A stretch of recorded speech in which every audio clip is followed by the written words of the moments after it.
There you have it. He didn't read the protocol, he hasn't read the bill, he doesn't know his stuff.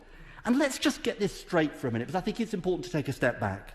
What the Prime Minister is coming to this House to tell us today is that his flagship achievement, the deal he told us was a triumph, the deal he said, as I said, that was oven-ready, the deal on which he fought and won the general election, is now contradictory and ambiguous.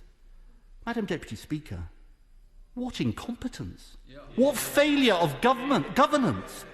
And Madam Deputy Speaker, how dare he try and blame everyone else?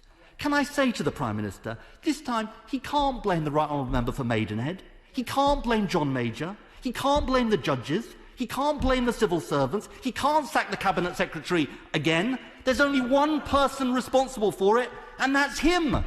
This is his deal, it's his mess, it's his failure.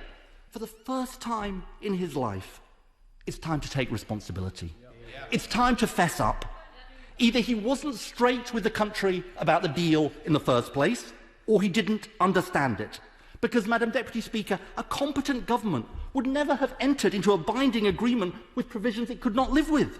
And if such a government somehow missed the point but woke up later, it would have done what any competent business would do after it realised it can't live with the terms of a contract. It would negotiate a way out in good faith. And that's why, Madam Deputy Speaker, this is also unnecessary, because there is a mechanism designed for exactly this purpose in the protocol, in the agreement, the Joint Committee on the Northern Ireland Protocol. And the Prime Minister tried to slip this in, I don't know whether the House noticed, there is an irony here, which is that, as if this wasn't enough, this bill does precisely nothing to address the issue of the transport of food from Great Britain to Northern Ireland. It is about two issues where they're going to override international law. It's about exit declarations, Northern Ireland to GB, and the definition of state aid relating to Northern Ireland. Now, if the Prime Minister wants to tell us that there's another part of this bill that I haven't noticed that will deal with this supposed threat of the blockade, I'll give way to him. I'll very happily give way to him and tell me, he can tell us. I'm sure he's read it. I'm sure he knows it. I'm sure he knows it in detail because he's a details man.